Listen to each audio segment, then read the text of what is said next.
Nisus and Scylla. Minos, the king of Crete, made war upon Megara. Nisus was the king of Megara. Scylla was his daughter. The siege had now lasted 6 months, and the city still held out, for it was decreed by fate that it should not be taken so long as a certain purple lock, which glittered among the hair of King Nisus, remained on his head. There was a tower on the city walls, which overlooked the plain where Minos and his army were encamped. To this tower Scylla used to repair, and look abroad over the tents of the hostile army. The siege had lasted so long that she had learned to distinguish the persons of the leaders. Minos, in particular, excited her admiration. Arrayed in his helmet and bearing his shield, she admired his graceful deportment. If he threw his javelin, skill seemed combined with force in the discharge. If he drew his bow, Apollo himself could not have done it more gracefully. But when he laid aside his helmet, and in his purple robes bestrode his white horse with its gay caparisons, and reined in its foaming mouth, the daughter of Nisus was hardly mistress of herself. She was almost frantic with admiration. She envied the weapon that he grasped, the reins that he held. She felt as if she could, if it were possible, go to him through the hostile ranks. She felt an impulse to cast herself down from the tower into the midst of his camp, or to open the gates to him, or to do anything else, so only it might gratify Minos. As she sat in the tower, she talked thus with herself. I know not whether to rejoice or grieve at this sad war. I grieve that Minos is our enemy, but I rejoice at any cause that brings him to my sight. Perhaps he would be willing to grant us peace and receive me as hostage. I would fly down, if I could, and alight in his camp, and tell him that we yield ourselves to his mercy. But then, to betray my father— no, rather would I never see Minos again. And yet, no doubt sometimes it is the best thing for a city to be conquered, when the conqueror is clement and generous. Minos certainly has right on his side. I think we shall be conquered, and if that must be the end of it, why should not love unbar the gates to him, instead of leaving it to be done by war? Better spare delay and slaughter, if we can. And oh, if anyone should wound or kill Minos, no one surely would have the heart to do it, yet ignorantly not knowing him, one might. I will surrender myself to him, with my country as a dowry, and so put an end to the war. But how? The gates are guarded, and my father keeps the keys. Oh, that it might please the gods to take him away. But why ask the gods to do it? Another woman, loving as I do, would remove with her own hands whatever stood in the way of her love. And can any other woman dare more than I? I would encounter fire and sword to gain my object, but here there is no need of fire and sword. I only need my father's purple lock. More precious than gold to me, that will give me all I wish. While she thus reasoned, night came on, and soon the whole palace was buried in sleep. She entered her father's bedchambers and cut off the fatal lock, then passed out of the city and entered the enemy's camp. She demanded to be led to the king, and thus addressed him. I am Scylla, the daughter of Nisus. I surrender to you my country and my father's house. I ask no reward but yourself. For love of you I have done it. See here the purple lock. With this I give you my father and his kingdom. She held out her hand with the fatal spoil. Minos shrunk back and refused to touch it. "The gods destroy thee, infamous woman!" he exclaimed. "Disgrace of our time! May neither earth nor sea yield thee a resting place. Surely my Crete, where Jove himself was cradled, shall not be polluted with such a monster." Thus he said, and gave orders that equitable terms should be allowed to the conquered city, and that the fleet should immediately sail from the island. Scylla was frantic. "Ungrateful man!" she exclaimed. "It is thus that you leave me? Me who have given you victory, who have sacrificed for you parent and country? I am guilty, I confess, and deserve to die, but not by your hand." As the ships left the shore, she leaped into the water, and seizing the rudder of the one that carried Minos, she was borne along, an unwelcome companion of their course. A sea-eagle soaring aloft, it was her father who had been changed into that form, seeing her, pounced down upon her, and struck her with his beak and claws. In terror she let go of the ship, and would have fallen into the water, but some pitying deity changed her into a bird. The sea-eagle still cherishes the old animosity, and whenever he spies her in his lofty flight, you see him dart down upon her with beak and claws, to take vengeance for an ancient crime.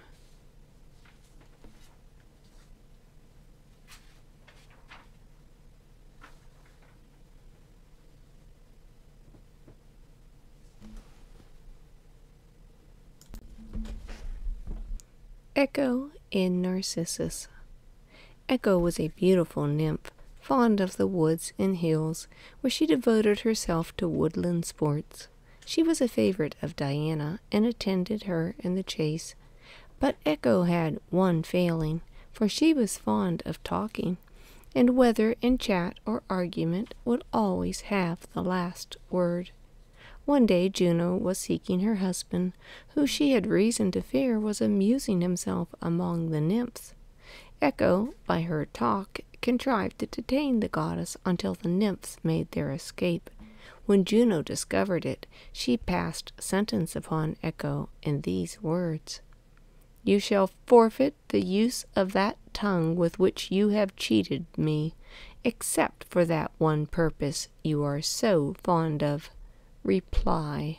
You shall still have the last word, but no power to speak first." This nymph later saw Narcissus, a beautiful youth, as he pursued the chase upon the mountains. She loved him and followed his footsteps.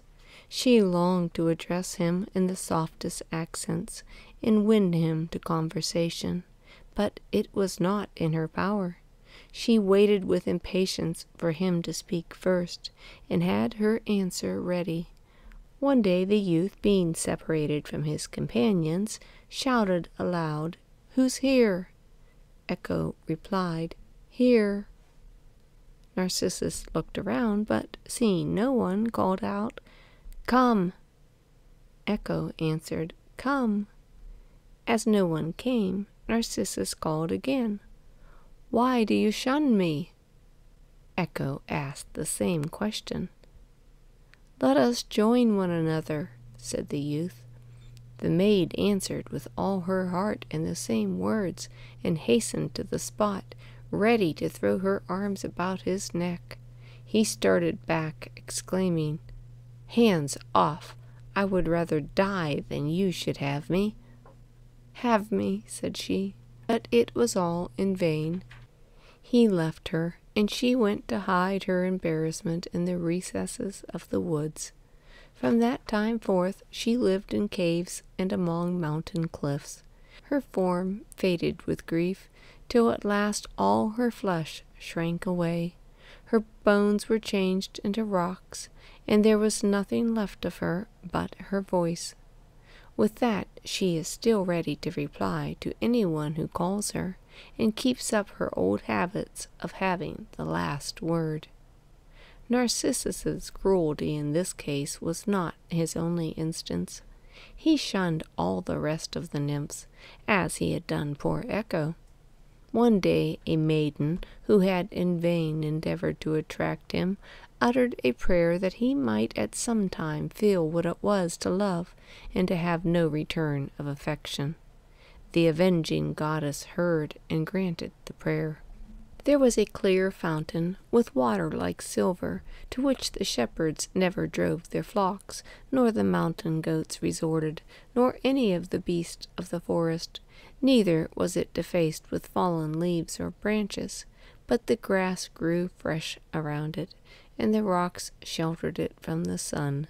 Hither came one day the youth, fatigued with hunting, heated and thirsty.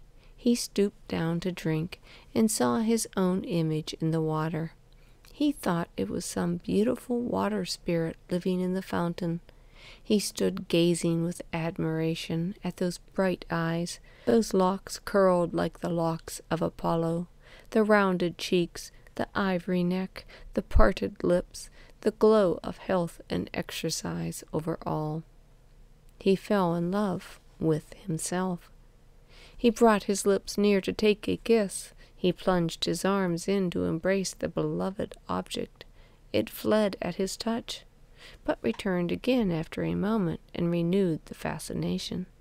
He could not tear himself away. He lost all thought of food or rest, while he hovered over the brink of the fountain, gazing on his own image. He talked with the supposed spirit. "Why, beautiful being, do you shun me? Surely my face is not one to repel you. The nymphs love me, and you yourself look not indifferently upon me. When I stretch forth my arms, you do the same, and you smile upon me and answer my beckonings with the like." His tears fell into the water and disturbed the image. As he saw it depart, he exclaimed, "Stay, I entreat you.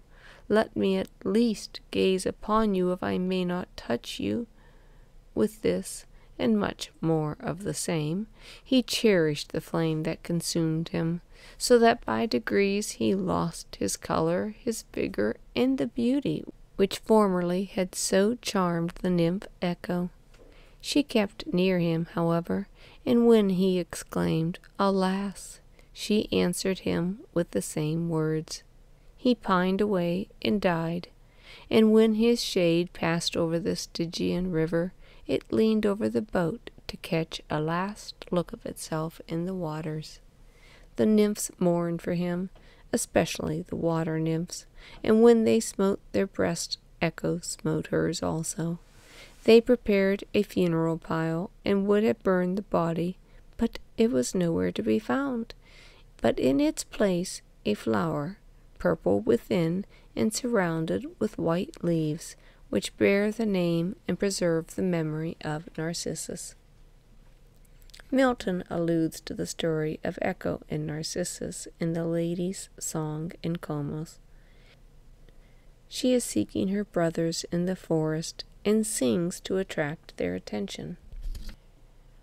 Sweet Echo, sweetest nymph that livest unseen within thy airy shell, by slow meanders margent green, and in the violet-embroidered vale, where the lovelorn nightingale nightly to thee her sad song mourneth well. Canst thou not tell me of a gentle pair, that likest thy Narcissus air?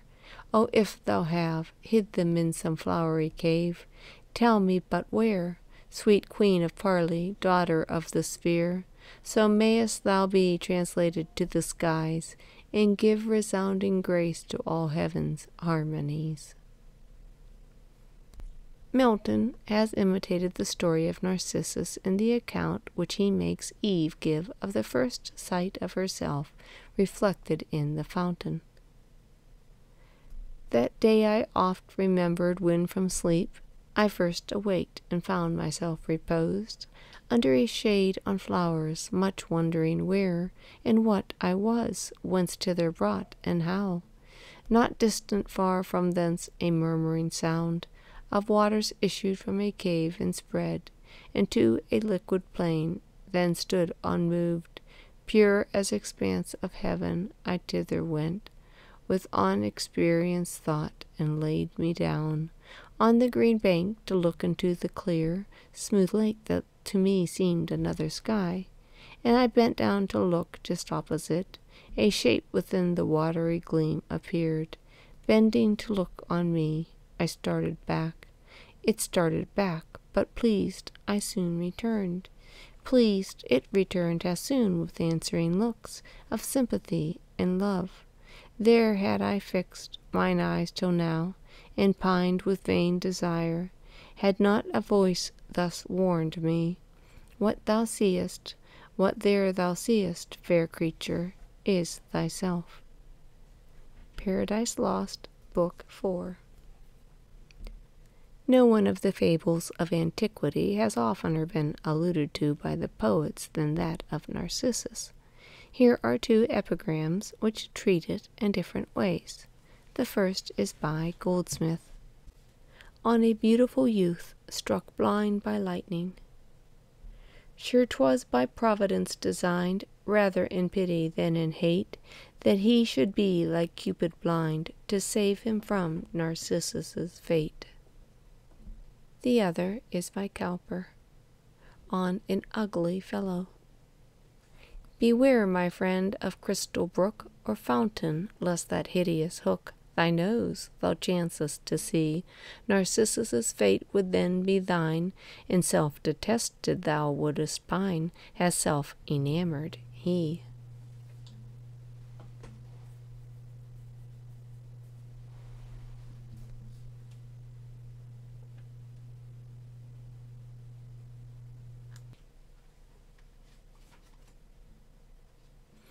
Clytie.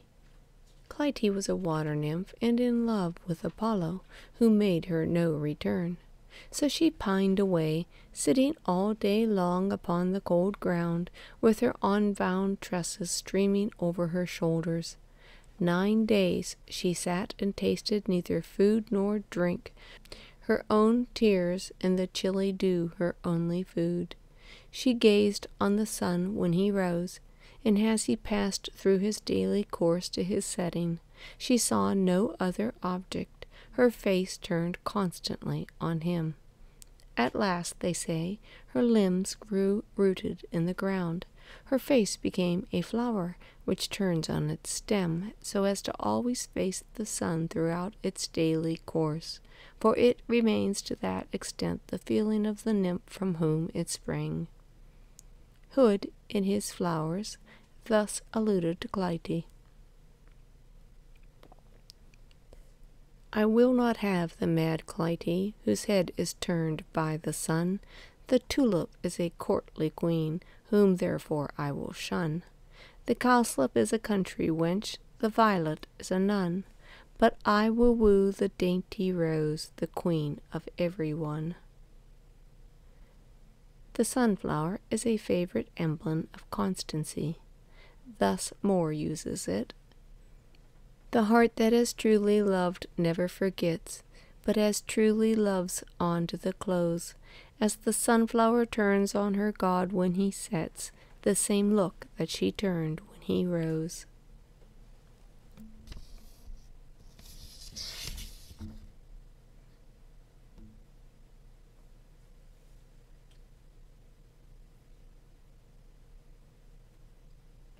Hero in Leander. Leander was a youth of Abydos, a town of the Asian side of the strait which separates Asia and Europe. On the opposite shore, in the town of Sestos, lived the maiden Hero, a priestess of Venus. Leander loved her, and used to nightly swim the strait to enjoy the company of his love, guided by a torch which she reared upon the tower for the purpose. But one night a tempest arose, and the sea was rough. His strength failed, and he was drowned. The waves bore his body to the European shore, where Hero became aware of his death, and in her despair cast herself down from the tower into the sea and perished. The following sonnet is by Keats, on a picture of Leander. Come hither, all sweet maidens, soberly, down-looking eye, and with a chastened light, hid in the fringes of your eyelids white, and meekly let your fair hands joined be, as if so gentle that ye could not see, untouched, a victim of your beauty bright, sinking away to his young spirit's night, sinking bewildered amid the dreary sea. 'Tis young Leander toiling to his death, nigh swooning he doth purse his weary lips for Hero's cheek, and smiles against her smile.